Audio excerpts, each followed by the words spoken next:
Wall Street may be back in the green, but can the optimism last? It's been a stellar start to the week for US stocks after a trade deal struck by the US and China. But European shares in early trade today have found things a little tougher. Janet Moy is head of market analysis at RBC Brewin Dolphin. Janet, so are US stock markets now back on track after this trade deal? Obviously, we had a number of good news over the past weeks or so. And I think the risk on trade tariffs has significantly been lowered, at least for now. So if markets were worried about tariff, then it's quite rational for markets to actually rally back. I guess for the markets to continue this positive momentum, we probably need to see more trade deals being struck between US and other countries. And also US data coming in continue to be good.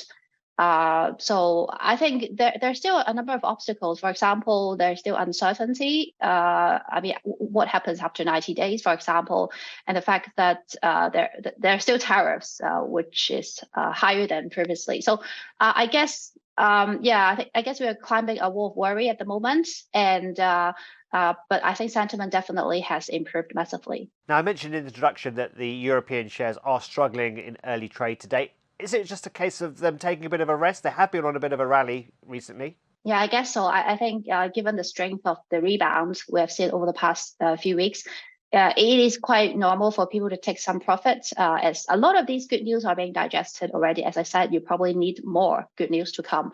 And there's also still some uncertainty on the economic outlook. So I guess the exhaustion of this rally is understandable.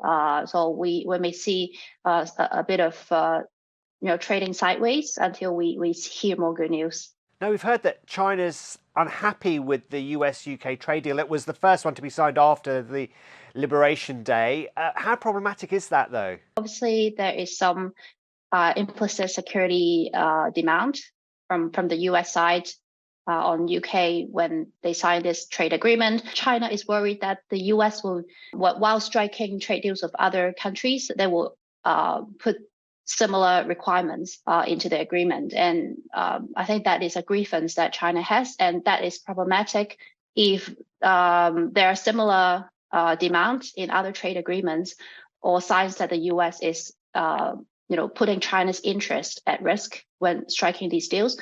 Then we have to remember that current trade pause with China is only for 90 days.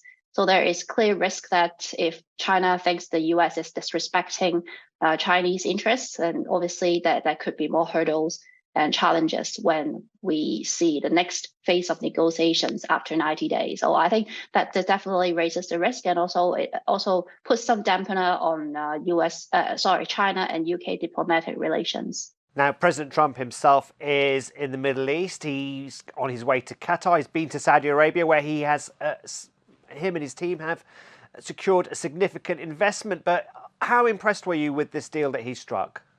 Yeah, I guess it's really a diplomatic win for the US. Given, I think, and good news are needed. I think at the moment, given the various tariff uncertainty, I think a lot of businesses are expressing concerns and they're pausing investment. So these big value investment from wealthy sovereign states are definitely a confidence boost.